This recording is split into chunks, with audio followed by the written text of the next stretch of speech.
কোথায় সমস্ত কোরআন বিরোধীরা? এরা যেন আর কোনোদিন বাংলাদেশে কোনো দায়িত্ব না পায়।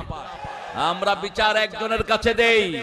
ইসলাম যত ঠান্ডা তত গরম। ইসলামের নবীকে যারা দুর্বল ভাবে এরা বোকার স্বর্গে বাস করে। তিনি 10 বছরে 80টা যুদ্ধ পরিচালনা করেছেন। কোন ঠান্ডা জিনিসের জন্য তিনি আসেন নাই। ইসলামের জন্য আমরা ঠান্ডা নমনীয়, কিন্তু ইসলামের বিরুদ্ধে যারা, কোরআনের বিরুদ্ধে যারা, ওই শয়তানদের কোনো ছাড় হবে না বাংলার জমিনে। জাতির জনক বঙ্গবন্ধু শেখ মুজিবুর রহমান যেই বাংলাদেশ গড়েছেন, সেই বাংলাদেশের হাল ধরেছেন জননেত্রী মাননীয় শেখ হাসিনা। ইসকন যে আন্দোলন করছে বাংলাদেশ সরকারের বিরুদ্ধে নয়, ইসকন যে আন্দোলন করছে শেখ হাসিনার সরকারকে শক্তিশালী করার জন্য। রাজধানীর বিমানবন্দর এলাকা থেকে ইসকন নেতা চিন্ময় কৃষ্ণ দাস ব্রহ্মচারীকে গ্রেফতার করা হয়েছে। বাংলাদেশে আর কোন ফ্যাসিস্ট ঢুকতে পারবে না। যতই লাভ ঝাপ মারো, ফুস করে ঢুকবে, আমরা ফেস করে ভেঙে ফেলবো। এই জনগণ পাহারা দিবে তোমাদের। ডানপন্থীরা একত্রিত হয়েছে, টুপি দাড়িয়ালা একত্রিত হয়েছে। কোন ষড়যন্ত্র আমরা সহ্য করব না। আমরা কোরআন বিরোধী ষড়যন্ত্রের দাঁত ভাঙা জবাব দিব। রাসূল সাল্লাল্লাহু আলাইহি ওয়াসাল্লাম 13 বছর মক্কার জমিনে মার খেয়েছেন, প্রতিবাদ করেননি। যখনই তিনি মদিনায় ঢুকলেন, বললেন আমার মদিনার দিকে যে চোখ তুলবে আমি সেই চোখ উপড়ে ফেলে দেব। আমার মদিনাকে যারা আক্রমণ করতে আসবে আমি নিজে তাদের বিরুদ্ধে যুদ্ধের ময়দানে অবতীর্ণ হব। 10,000-এর উপরে ছেলে এখন অসুস্থ। এই ছেলেগুলোকে আমি অনেকবার বলেছি, ডক্টর ইউনূস সাহেব আপনি চেয়ারে বসতে পারতেন না এই ছেলেরা যদি রক্ত না দিত। অতএব এদের চিকিৎসা আগে, বাদে পরে অন্য জিনিস হবে। আপনার উপদেষ্টারা আপনারা কি পরামর্শ করেন? আপনারা আজকে 110 দিন যাচ্ছে, অসুস্থ ছেলেগুলোর চিকিৎসা এখনো নিশ্চিত হয়নি। প্রতিদিনই আমরা দেখি একটা ছেলে অসুস্থ হয়ে পড়ে আছে, তার পিতামাতা তার চিকিৎসা চালানোর কোনো যোগ্যতা নেই। আপনারা কি এগুলো দেখেন না? আপনি নিজে উপদেষ্টা হতে পারতেন না যদি এই ছেলেরা রক্ত না দিত। কোন বোকার স্বর্গে বাস করছেন? আগে এদের চিকিৎসা নিশ্চিত করেন। ফার্স্ট হলো এদের ট্রিটমেন্ট। শহীদ পরিবারদেরকে পয়সা দেন। 30,000 কোটি টাকা বিদেশ থেকে এনেছেন, ওগুলো এদের মধ্যে বন্টন করেন। 2 লক্ষ কোটি টাকার আবদার দিয়েছেন, সেটা আনান। আর দেশের মধ্যে আমাদের সম্পদ আল্লাহ কম দেয়নি, শুধু উত্তরবঙ্গের কয়লা থেকে যা ইনকাম এগুলো দিয়ে দেন শহীদ পরিবারকে। আন্দোলন আজকে শুরু হয়নি। আন্দোলন শুরু হয়েছে যখন চৌধুরী আলমকে গুম করা হয়েছে, ইলিয়াসকে গুম করা হয়েছে, যখন 57 জন অফিসারকে হত্যা করা হয়েছে, হেফাজতের আন্দোলনে গণহারে মারা হয়েছে, যখন জামাতের নেতৃবৃন্দকে ফাঁসি দেওয়া হয়েছে, তখন থেকে আন্দোলন শুরু হয়েছে। ঠিক কিনা? আমাদের ছোট্ট ছোট্ট ছেলেরা নিজের বুকের রক্ত দিয়ে প্রমাণ করে দিয়েছে আমরা ছোট হতে পারি, কিন্তু ইসলাম কায়েমের জন্য আমরা পিছিয়ে নেই। আমরা মানুষের অধিকারের জন্য পিছিয়ে নেই। সাইদের নেতৃত্বে যারা এই কাজটি করেছে, আল্লাহ তাদের সবাইকে আপনি জান্নাতুল ফেরদাউস দান করে দিন। আমি আপনাদের এখানে এর আগে এসেছিলাম, কিন্তু বিগত সরকার আমাকে কথা বলতে দেয়নি। ওই ভণ্ড এসপি কে দিয়ে আমার প্রোগ্রামে 44 ধারা জারি করেছিল। কোথায় সে ভণ্ড এসপি এখন? কোথায় সমস্ত কোরআন বিরোধীরা? এরা যেন আর কোনোদিন বাংলাদেশে কোনো দায়িত্ব না পায়। আমরা বিচার একজনের কাছে দেই। ইসলাম যত ঠান্ডা তত গরম। ইসলামের নবীকে যারা দুর্বল ভাবে এরা বোকার স্বর্গে বাস করে। তিনি 10 বছরে 80টা যুদ্ধ পরিচালনা করেছেন। কোন ঠান্ডা জিনিসের জন্য তিনি আসেন নাই। ইসলামের জন্য আমরা ঠান্ডা নমনীয়, কিন্তু ইসলামের বিরুদ্ধে যারা, কোরআনের বিরুদ্ধে যারা, ওই শয়তানদের কোনো ছাড় হবে না বাংলার জমিনে। কেমন আছেন আপনারা? আলহামদুলিল্লাহ। আমরা ভালো থাকি, খারাপ থাকে খুনিরা, খারাপ থাকে আলেমদেরকে কষ্টদানকারীরা, খারাপ থাকে দেশের সম্পদ লুটকারীরা। আমরা ভালোই থাকি। কার কথা? কার কথা? ইন্নাল আবরারা লাফি নাঈম ওয়া ইন্নাল ফুজ্জারা লাফি জাহিম। আল্লাহ বলছেন নেককাররা সব সময় নেয়ামতের ভিতরে ডুবে থাকে, খুনি চোর ডাকাত সব সময় জাহান্নামে থাকে। নেকের সাথে থাকবো তো, কোরআনের সাথে থাকবেন তো? হাত তুলে দেখান আল্লাহর ওলিরা।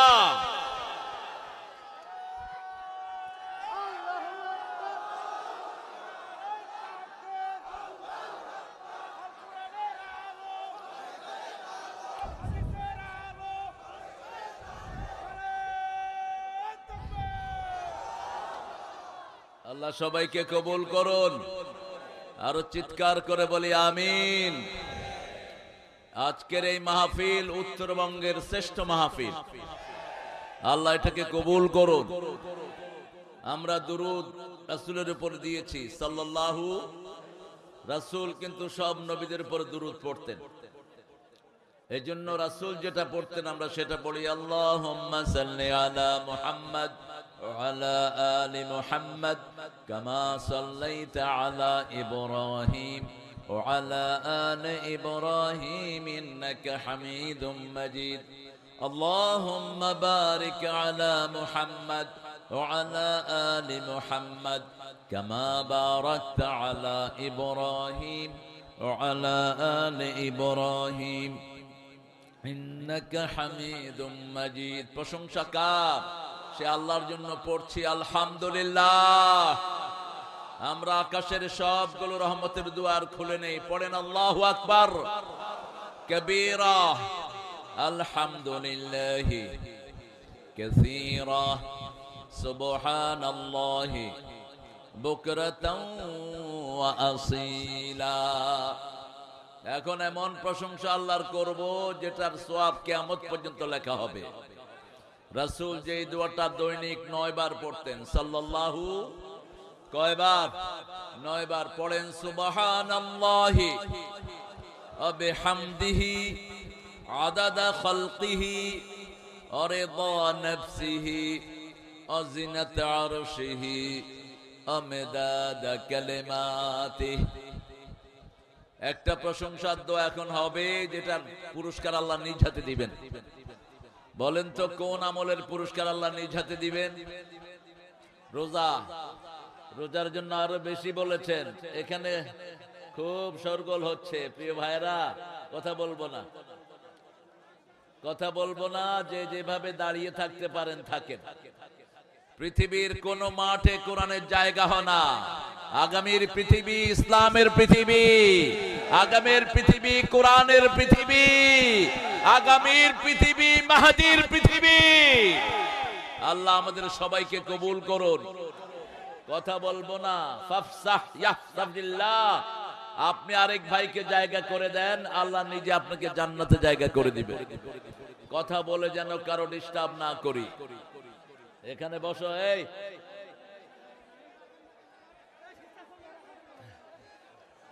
এই চেয়ার গুলো নিয়ে ঠেলাঠেলির দরকার নাই, চেয়ার গুলো সরিয়ে দেন। হ্যাঁ ঠিক আছে। পড়েন লাকাল হাম ইয়া রাব কামা ইয়ানবাগি লিজালালি ওয়াজহিক ওয়া আযীমি সুলতানিক। এই দুয়ার পুরস্কার দিবেন কে? আল্লাহ নিজ হাতে দিবেন। আর রোজার জন্য আল্লাহ বলছেন আমি রোজাদারের জন্য নিজেই পুরস্কার হয়ে যাব।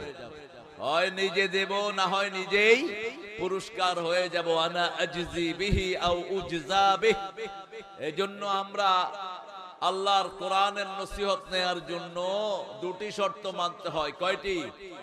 ইযা কুরিয়াল কুরআনু ফাসতামিউ লাহু ওয়া আনসিতু লাআল্লাকুম তুরহামুন। যখন কোথাও কোরআন পড়া হয় আগে দিবে কান, পরে দিবে মন। আশা করা যায় কোরআনের সব রহমত আল্লাহ তোমাদেরকে দান করে দিবে। কোরআন শরীফের সবচেয়ে জরুরি, সবচেয়ে বেশি সওয়াব কোন সূরায়? জোরে বলেন, চিৎকার করে বলেন। কোন সূরা ছাড়া নামাজ হয় না? কোন সূরা কোরআনের মা? কোন সূরা সবচেয়ে বেশি পড়েছেন রাহমাতাল লিল আলামিন? কোন সূরা একবার পড়লে অর্ধেক কোরআনের সওয়াব হয়ে যায়? কোন সূরা দিয়ে আল্লাহর কাছে দরখাস্ত করতে হয়? আরে চুপ করো না, এই চুপ করো।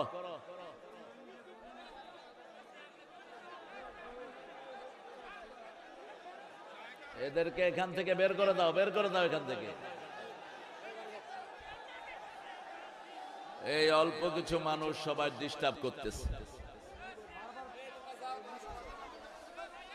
আল্লাহ রাব্বুল আলামিন 114টা সূরা দিলেন, এর মধ্যে সবচেয়ে গুরুত্বপূর্ণ সূরা সূরা ফাতিহা, তারপরে সূরা ইখলাস।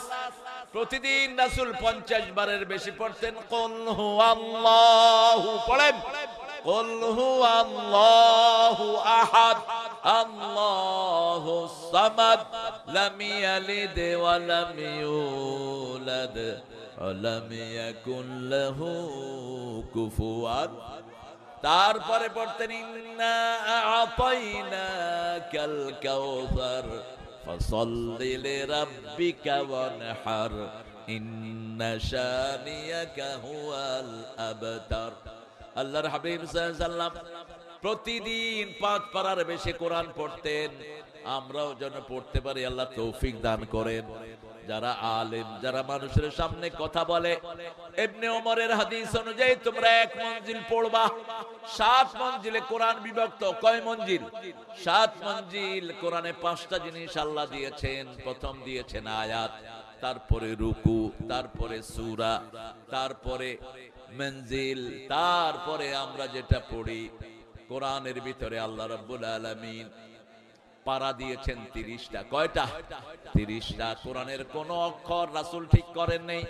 কোরআনের যা কিছু আছে সে সব কার পক্ষ থেকে? আল্লাহর পক্ষ থেকে। কোন ব্যক্তির কোন স্পর্শ এখানে নাই। আল্লাহ চ্যালেঞ্জ ঘোষণা করেছেন, ওয়া ইন কুনতুম ফি রাইবিম মিম্মা নাযালনা আলা আবদিনা ফাআতু বিসূরাতিন মিন মিসলি উদউ শুহাদাআকুম মিন দুনিল্লাহ ইন কুনতুম সাদিকিন। যা নাজিল করেছি, যার উপর নাজিল করেছি, দুইজনের ব্যাপারে যদি সন্দেহ থাকে একটা ছোট্ট সূরা বানাও। এটা বানানোর জন্য তোমাদের যত সাক্ষী আছে, যত মানুষ আছে, সবাইকে ডাকো যদি তোমরা সত্যবাদী হও। এই জন্য কোরআনের জন্য যদি রক্ত দিতে হয় আমরা রাজি আছি না নাই? হাত তুলে দেখো মুসলমান।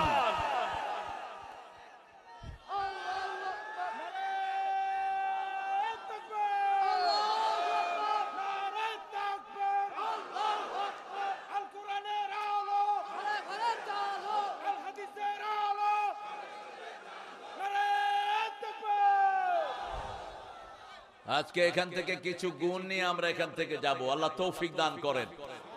বাংলাদেশে আর কোন ফ্যাসিস্ট ঢুকতে পারবে না। যতই লাভ ঝাপ মারো, ফুস করে ঢুকবে, আমরা ফেস করে ভেঙে ফেলব। এই জনগণ পাহারা দিবে তোমাদের। ডানপন্থীরা একত্রিত হয়েছে, টুপি দাড়িয়ালা একত্রিত হয়েছে। কোন ষড়যন্ত্র আমরা সহ্য করব না। আমরা কোরআন বিরোধী ষড়যন্ত্রের দাঁত ভাঙা জবাব দিব। রাসূল সাল্লাল্লাহু আলাইহি ওয়াসাল্লাম 13 বছর মক্কার জমিনে মার খেয়েছেন, প্রতিবাদ করেননি। যখনই তিনি মদিনায় ঢুকলেন বললেন, আমার মদিনার দিকে যে চোখ তুলবে আমি সেই চোখ উপড়ে ফেলে দেব। আমার মদিনাকে যারা আক্রমণ করতে আসবে আমি নিজে তাদের বিরুদ্ধে যুদ্ধের ময়দানে অবতীর্ণ হব। হয়েছেন কিনা? হয়েছেন কিনা? 27টা যুদ্ধ নিজে সেনাপতি, নিজে যুদ্ধের ময়দানে, ব্যাটল ফিল্ডে। কয়টায়? 27টা। একটা যুদ্ধ করে আমার দেশ চিৎপটাং হয়ে পড়েছে। এরে ধরে হেরে ধরে, যাদের কোনো অপরাধ নাই তাদেরকে পর্যন্ত ফাঁসি দিয়ে দেয়। ঠিক না ঠিক? এরকম আর কোনো কিছু হওয়া যাবে না। আমরা কোরআনের জন্য একত্রিত হয়েছি, কোরআন নিয়েই থাকবো। ঠিক না বেটি? আল্লাহ তৌফিক দান করুন। আরো জোরে বলি আমিন। আপনারা কথাগুলো জোরে বলবেন, আমিনও জোরে বলবেন। আমিন যারা বলে তাদের সব গুনাহ আল্লাহ মাফ করে দেয়। এবার বলেন আমিন। ইদা ওয়াফাকাল আমিনু মাআল মালায়েকা গফিরা লাকা মা তাকদ্দামা মিন যামবিক। যখন আপনার আমিনের সাথে ফেরেশতার আমিন মিলে যাবে, আল্লাহ সাথে সাথে আপনার জীবনের গুনাহগুলি মাফ করে দিবেন। চিৎকার করে বলি আমিন। আল্লাহ যত ভাই বোন এসেছেন আপনি সবাইকে হেদায়েত দান করেন। আল্লাহ যত হিন্দু ভাইরা এসেছেন তাদেরকে হেদায়েত দান করেন। যত প্রশাসনিক ভাইরা এসেছেন হেদায়েত দান করেন। 1500 ছেলে যারা প্রাণ দিয়েছে তাদেরকে শহীদ হিসাবে কবুল করেন। মতিউর রহমান নিজামী, সালাউদ্দিন কাদের চৌধুরী সহ অন্যায়ভাবে যাদেরকে ফাঁসি কাস্টে ঝুলানো হয়েছে তাদেরকে জান্নাতুল ফেরদাউসের শ্রেষ্ঠ মাকাম দান করেন। হাজার হাজার 10,000-এর উপরে ছেলে এখন অসুস্থ। এই ছেলেগুলোকে আমি অনেকবার বলেছি, ডক্টর ইউনূস সাহেব আপনি চেয়ারে বসতে পারতেন না এই ছেলেরা যদি রক্ত না দিত। অতএব এদের চিকিৎসা আগে, বাদে পরে অন্য জিনিস হবে। আপনার উপদেষ্টারা আপনারা কি পরামর্শ করেন? আপনারা আজকে 110 দিন যাচ্ছে, অসুস্থ ছেলেগুলোর চিকিৎসা এখনো নিশ্চিত হয়নি। প্রতিদিনই আমরা দেখি একটা ছেলে অসুস্থ হয়ে পড়ে আছে, তার পিতামাতা তার চিকিৎসা চালানোর কোনো যোগ্যতা নেই। আপনারা কি এগুলো দেখেন না? আপনি নিজে উপদেষ্টা হতে পারতেন না যদি এই ছেলেরা রক্ত না দিত। কোন বোকার স্বর্গে বাস করছেন? আগে এদের চিকিৎসা নিশ্চিত করেন, ফার্স্ট হলে এদের ট্রিটমেন্ট। শহীদ পরিবারদেরকে পয়সা দেন, 30,000 কোটি টাকা বিদেশ থেকে এনেছেন, ওগুলো এদের মধ্যে বন্টন করেন। 2 লক্ষ কোটি টাকার আবদার দিয়েছেন, সেটা আনান। আর দেশের মধ্যে আমাদের সম্পদ আল্লাহ কম দেয়নি, শুধু উত্তরবঙ্গের কয়লা থেকে যা ইনকাম এগুলো দিয়ে দেন শহীদ পরিবারকে। আপনি তো নিজে পলিটিক্যাল ব্যাকগ্রাউন্ড আপনার নাই, আপনি পরামর্শ নেবেন যারা বিগত 17 বছর রাস্তায় রক্ত দিয়েছে তাদের থেকে। ওই যেগুলোকে উপদেষ্টা বানাইছেন অধিকাংশগুলো রাজনীতির কোনো জ্ঞান নাই। এরা ননির পুতুল, কোত্থেকে উড়ে এসে জুড়ে বসেছে, বাংলাদেশের কি জানবে এরা? সেজন্য আপনি পরামর্শ নেবেন যারা রক্ত দিয়েছে মাঠে ময়দানে গত 17 বছর, এদের থেকে পরামর্শ নেবেন। আন্দোলন আজকে শুরু হয়নি, আন্দোলন শুরু হয়েছে যখন চৌধুরী আলমকে গুম করা হয়েছে, ইলিয়াসকে গুম করা হয়েছে, যখন 57 জন অফিসারকে হত্যা করা হয়েছে, হেফাজতের আন্দোলনে গণহারে মারা হয়েছে, যখন জামাতের নেতৃবৃন্দকে ফাঁসি দেওয়া হয়েছে, তখন থেকে আন্দোলন শুরু হয়েছে, ঠিক কিনা? আমাদের ছোট্ট ছোট্ট ছেলেরা নিজের বুকের রক্ত দিয়ে প্রমাণ করে দিয়েছে আমরা ছোট হতে পারি, কিন্তু ইসলাম কায়েমের জন্য আমরা পিছিয়ে নেই, আমরা মানুষের অধিকারের জন্য পিছিয়ে নেই। সাইদের নেতৃত্বে যারা এই কাজটি করেছে, আল্লাহ তাদের সবাইকে আপনি জান্নাতুল ফেরদাউস দান করে দিন। মনে রাখবেন, বিগত 30 বছর দেশ চালিয়েছে উত্তরবঙ্গের গৃহবধূরা, আর এবার বিজয় স্থাপন হয়েছে তাও উত্তরবঙ্গের সাইদের নেতৃত্বে। আগামী দিনের বাংলাদেশ উত্তরবঙ্গের বাংলাদেশ হবে, উত্তরবঙ্গ থেকে ইসলাম কায়েম শুরু হবে, ঠিক না ঠিক? সেই জন্য আল্লাহর কাছে বেশি ধন্যবাদ দিতে হবে আমাদের। আল্লাহ বলছেন একটা বিজয়ের সূরা দিলাম, কিভাবে তোমরা চলবা আমি সেটার ভিতরে বর্ণনা করে দিচ্ছি। পড়েন, ইযা জাআ নাসরুল্লাহি ওয়াল ফাতহ ওয়া রাআইতান নাসা ইয়াদখুলুনা ফি দীনিল্লাহি আফওয়াজা ফাসাব্বিহ বিহামদি রাব্বিকা ওয়াস্তাগফির ইন্নাহু কানা তাওয়াবা। আল্লাহ বলছেন ইযা জাআ নাসরুল্লাহ, যখন আসলো আল্লাহর সাহায্য, ওয়া রাআইতান নাস, আপনি দেখবেন মানুষদেরকে, ইয়াদখুলুনা ফি দীনিল্লাহি আফওয়াজা, দলে দলে ইসলামের দলে ইসলামে ঢুকছে মানুষ। ফাসাব্বিহ বিহামদি রাব্বিক, সেই সময় আপনি তাসবিহ করবেন কার? ফাসাব্বিহ বিহামদি রাব্বিকা ওয়াস্তাগফির, মাফ চাইবেন কার কাছে? আল্লাহর কাছে। কারণ আমাদের অনেক ভুল ত্রুটি আছে, তারপরে আমাদেরকে কবুল করেছেন কে? ভাই বলেছিলেন